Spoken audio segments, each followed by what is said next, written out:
तो मूवी शुरू होती है स्मेलविल नाम के एक छोटे से टाउन से, जहाँ सड़कों पर हर तरफ कचरा फैला रहता है और इसकी मेन वजह है टाउन के पास बना है गार्बेज डंप। इससे टाउन में टूरिस्ट का आना बिल्कुल बंद हो गया है और उनकी इकोनॉमी के साथ साथ लोगों के बिजनेस भी डाउन जा रहे हैं। फिर एक दिन टाउन में कुछ ग्रीन क्रीचर्स आते हैं जो अपने लिए एक नया घर ढूंढ रहे हैं। पता चलता है कि इन क्रीचर्स को कचरे में रहना बहुत पसंद है और ये खुद को ओगलिस बुलाते हैं। वहाँ उनकी नजर स्मेलविल के पास बने उस डंप पर पड़ती है और वो अपने ड्रैगन के साथ उसमें लैंड कर जाते हैं। इतना सारा कचरा देखकर उन्हें बहुत खुशी होती है और वो प्लान करते हैं कि अब से यही उनका परमानेंट घर होगा। इधर टाउन में हम एक लड़के मैक्स को देखते हैं जो असल में टाउन के मेयर का बेटा है और वो अपनी फ्रेंड लोटा के साथ मिलकर कचरे की प्रॉब्लम को सॉल्व करना चाहता है।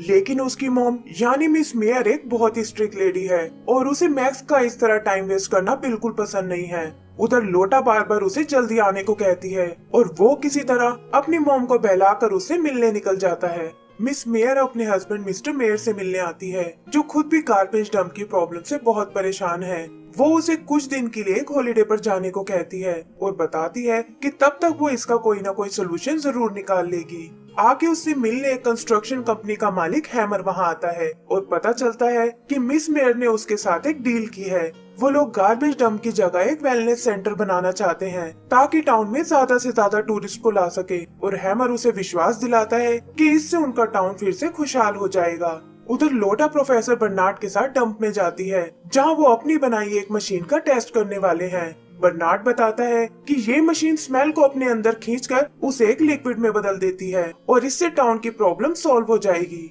जल्दी ही मैक्स भी डंप में पहुंच जाता है और वहां उसकी नजर उन ओगलिस पर पड़ती है जो डंप में अपने लिए एक नया घर बना रही हैं। वो भागकर ये बात लोटा और प्रोफेसर को बताने जाता है लेकिन एक्साइटमेंट में वो उस पर कोई ध्यान नहीं देते और प्रोफेसर मशीन को ऑन कर देता है।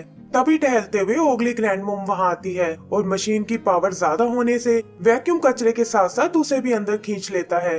ग्रैंडमॉम को ढूंढते हुए बाकी ओगलीज भी वहाँ आते हैं और मशीन को उठाकर उसे बाहर निकाल लेते हैं। मैक्स और उसके दोस्त इन क्रीचर्स को देखकर बहुत हैरान होते हैं और तब ओगलिस उन्हें अपने साथ अपनी केव में ले जाते हैं। वो लोग देखते हैं कि ओगलिस को कचरा खाना बहुत पसंद है और इससे मैक्स को एक आइडिया आता है। वो बताता है कि ये लोग कचरे को खत्म करने में हमारी मदद कर सकते हैं और इसके लिए हमें किसी मशीन की जरूरत नहीं है।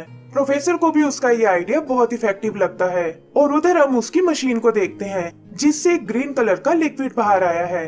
मैक्स ओगलिस के बारे में बताने अपनी डैड के पास जाता है लेकिन देखता है कि वहाँ तो उसकी मॉम बैठी हुई है। उसे मैक्स की बातें सुनकर बहुत गुस्सा आता है और वो उसे पूरे हफ्ते के लिए घर में ही रहने को कहती है। यही मैक्स की नजर वेलनेस सेंटर के प्लान पर पड़ती है और वो जाने से पहले उसकी कुछ पिक्चर्स ले लेता है।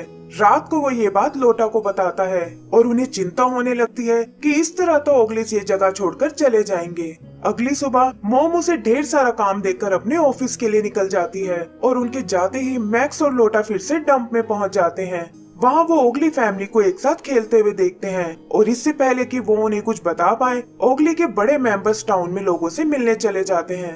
तब मैक्स वेलनेस सेंटर वाली बात उनके बच्चों को बताता है और ये सुनकर वो दोनों घबरा जाते हैं। तभी मैक्स की नजर हैमर कंस्ट्रक्शन कंपनी के लोगों पर पड़ती है और वो मैप से उनका एड्रेस निकालता है। वो जानता है कि वहाँ से उन्हें इस बारे में जरूर कोई इन्फॉर्मेशन मिलेगी और वो ओगली किड्स के साथ वहाँ के लिए निकल जाते हैं। इधर हैमर अपने लोगों से अपना प्लान शेयर करता है और एक वर्कर पूछता है कि आखिर हम इतने सारे कचरे को कैसे मैनेज करेंगे। इस पर हैमर बताता है कि वो इस कचरे को सिटी की दूसरी तरफ ले जाएगा ताकि कुछ ही दिनों में वहाँ भी एक डंप बन जाए और तब वो मेयर को वहाँ एक नई बिल्डिंग बनाने का ऑफर देगा। इस तरह वो अपने बिजनेस को सालों साल चला सकते हैं और जैसे ही टाउन के पैसे खत्म हो जाएंगे वो ये काम लेकर किसी दूसरी सिटी में चला जाएगा।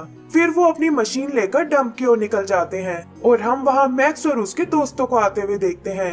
मैक्स तहकीकात करने अकेला ही अंदर जाता है और वहाँ उसे वेलनेस सेंटर का ब्लूप्रिंट मिलता है। ओगली किड्स उसे किसी तरह वहाँ से बाहर निकालते हैं और मैक्स उन्हें बताता है कि वैसे तो ये ब्लूप्रिंट एकदम परफेक्ट है लेकिन इसमें कचरे से निपटने का कोई प्लान नहीं है। वो समझ जाता है कि हैमर जरूर कोई गेम खेल रहा है और उन्हें किसी भी तरह उसे रोकना होगा। इधर ओगली फैमिली टाउन में दूसरे लोगों से मिलने आती है लेकिन लोगों को लगता है कि ये शायद कोई एलियंस हैं और मदद के लिए वो सब पुलिस स्टेशन में जाते हैं ऑफिसर को पहले तो उनकी बातों पर बिल्कुल यकीन नहीं आता, लेकिन फिर वो खुद भी ओगलिस को बाहर घूमते हुए देखता है। डरता हुआ वो उनसे बात करने जाता है और उसे पता चलता है कि ये कोई एलियंस नहीं बल्कि कुछ ओगलिस हैं जो यहाँ उनसे दोस्ती करने आए हैं। ओगलिस भी समझ जाते हैं कि ये लोग उनके आने से बिल्कुल खुश नहीं हैं और वो अपने ड्रैगन के साथ वापस डंप में चले जाते हैं। हैमर अपने लोगों के साथ कचरे को शिफ्ट करने आता है, लेकिन वहाँ वो ओगली फैमिली को रहते हुए देखते हैं। हैमर को लगता है कि इससे उनका प्लान फेल हो सकता है और वो अपने लोगों से उनका घर तबाह करने को बोलता है। ओगली फैमिली भी उनकी चालाकी को नहीं समझ पाती और उन्हें लगता है कि ये शायद सेटल होने में उनकी मदद करने आए हैं। उसके जाते ही मैक्स और उसके दोस्त वहां आते हैं, लेकिन ओगली फैमिली उनकी एक नहीं सुनती और ये देखकर वो सब उदास हो जाते हैं। तब मैक्स खुद ही हैमर को रोकने का प्लान करता है और वो लोग ड्रैगन की मदद से उसे ढूंढने निकल जाते हैं। उसका पीछा करते हुए वो मेयर के ऑफिस तक आते हैं, जहाँ हैमर मिस मेयर को ओगलिस के बारे में बताता है और कहता है कि वाइल्ड लाइफ मिनिस्ट्री हमें उन क्रीचर्स को बेघर नहीं करने देगी। वो तुरंत टाउन के लोगों की एक मीटिंग बुलाने को कहता है, जिसमें वो ओगलिस को भी इनवाइट करेंगे और लोग उनसे डरकर अपने आप ही उन्हें टाउन से बाहर निकाल देंगे। मैक्स और उसके दोस्त भी ये सारी बातें सुन लेते हैं और वो इस बारे में अपनी मॉम से बात करने को कहता है। इधर मिस मेयर देखती है कि उसकी स्ट्रेस की मेडिसिन खत्म हो चुकी है और वो प्रोफेसर को एक नई डोज बनाने को कहती है। बर्नार्ड को मशीन चेक करते हुए वो ग्रीन लिक्विड दिखाई देता है और वो समझ जाता है कि ये जरूर ओगली ग्रैंडमॉम के एसेंस से बना है। तभी अपनी मेडिसिन लेने मिस मेयर वहाँ आती है और गलती से उसके पास वो ग्रीन लिक्विड चला जाता है। मैक्स घर पर उन्हें समझाने की कोशिश करता है, लेकिन देखता है कि उसकी मॉम पीछे हटने को बिल्कुल तैयार नहीं है और वो लोग कल ओगलिस को यहाँ से भगाने वाले हैं। गुस्से में वो वापस अपने रूम में चला जाता है और उसकी मॉम दवाई समझकर उस ग्रीन लिक्विड को पी जाती है। उधर लोटा से बात करके मैक्स को एक आइडिया आता है और वो वेलनेस सेंटर के ब्लूप्रिंट को मॉडिफाई करके उसे ओरिजिनल ब्लूप्रिंट के साथ एक्सचेंज कर देता है। तभी उसे नीचे से कुछ आवाज सुनाई देती है और वो देखता है कि उनके किचन में एक ओगली लेडी है जो असल में उसकी मॉम ही है, लेकिन वो उसे नहीं पहचान पाता और वो लेडी वहाँ से भागकर बाहर आ जाती है। उसका पीछा करते हुए वापस डंप में पहुंच जाता है और देखता है कि वो लेडी पागलों के जैसे कचरा खा रही है।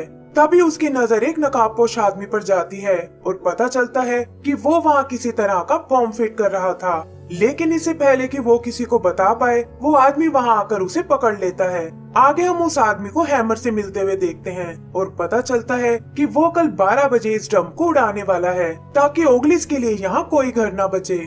यहाँ उसका आदमी उसे मैक्स के बारे में बताता है और हैमर कहता है कि ये कल 12 बजे से पहले बाहर नहीं आना चाहिए। बॉम्ब वाले बैलून में गैस भरनी शुरू हो जाती है और उधर हैमर मिस मेयर से मिलने जाता है जो अपने नॉर्मल रूप में वापस आ गई है। यहाँ वो शीशे में अपनी शक्ल देखती है और उसे कुछ समझ नहीं आता कि आखिर ये ग्रीन कलर उसके फेस पर कहाँ से आ गया। उधर लोग मीटिंग के लिए टाउन हॉल में इकट्ठा होने लगते हैं और ओगलिस भी टाइम पर वहाँ पहुँच जाते हैं।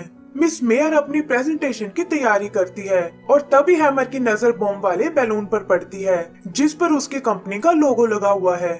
अपनी असलियत छुपाने के लिए वो अपने आदमी से उस बॉम्ब को बंद करने को कहता है, लेकिन उसका आदमी देखता है कि बॉम्ब ऑलरेडी एक्टिवेट हो चुका है।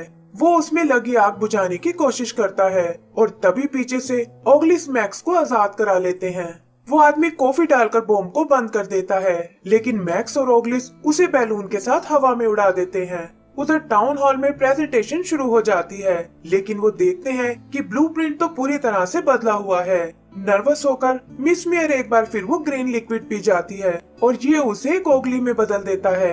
हैमर को लगता है कि ये भी शायद ओगलिस के साथ मिली हुई है और वो तुरंत वहाँ से डंप के लिए निकल जाता है। ओगलिस भी मिस मेयर को लेकर डंप की तरफ जाते हैं और प्रोफेसर ग्रीन लिक्विड का एंटीडोट बनाने जाता है। उधर हैमर बुलडोजर को लेकर ओगलिस का घर तोड़ने जाता है और मैक्स अपने दोस्तों के साथ उसे रोकने की कोशिश करता है। तभी उसकी मॉम और बाकी ओगलिस वहां आते हैं और मैक्स अपनी मॉम को उसके इरादों के बारे में बताता है। ये सुनकर मिस मेयर को बहुत गुस्सा आता है और वो खुद हैमर को रोकने जाती है। हैमर उसे बुलडोजर से कुचलने की कोशिश करता है, लेकिन ओगलिस हवा में उठाकर उसे नीचे गिरा देते हैं। तभी प्रोफेसर वहाँ मिस मेयर के लिए एंटीडोट लेकर आता है और वो एक बार फिर अपने असली रूप में आ जाती है। फिर लोटा के साथ एक पुलिस ऑफिसर वहाँ आता है और वो धोखाधड़ी के जुर्म में हैमर को अरेस्ट कर लेता है। आगे ओगलिस वहाँ से कहीं और जाने लगते हैं क्योंकि उन्हें लगता है कि टाउन के लोग उन्हें कभी एक्सेप्ट नहीं करेंगे, लेकिन मिस मेयर उन्हें रोक लेती है और कहती है कि मेरे पास तुम्हारे लिए एक जबरदस्त काम है। वो मैक्स को उसका बनाया ब्लूप्रिंट दिखाती है और कहती है कि इससे हम एक अलग तरह का वेलनेस सेंटर बनाएंगे। आगे का सीन कुछ टाइम बाद का है, जहाँ एक रिपोर्टर बताती है कि स्मेलविल अब पूरी तरह से चेंज हो चुका है और लोग अब ओगलिस के साथ मिलकर रह रहे हैं। फिर हम उस गार्बेज डंप को देखते हैं जिसे उन्होंने एक अम्यूजमेंट पार्क जैसा बना दिया है और हैमर और उसके लोग ना चाहते हुए भी इसका एक पार्ट बन जाते हैं। एंड सीन में हम उन सबको वहाँ एंजॉय करते हुए देखते हैं और इसी के साथ हमारी मूवी खत्म हो जाती है।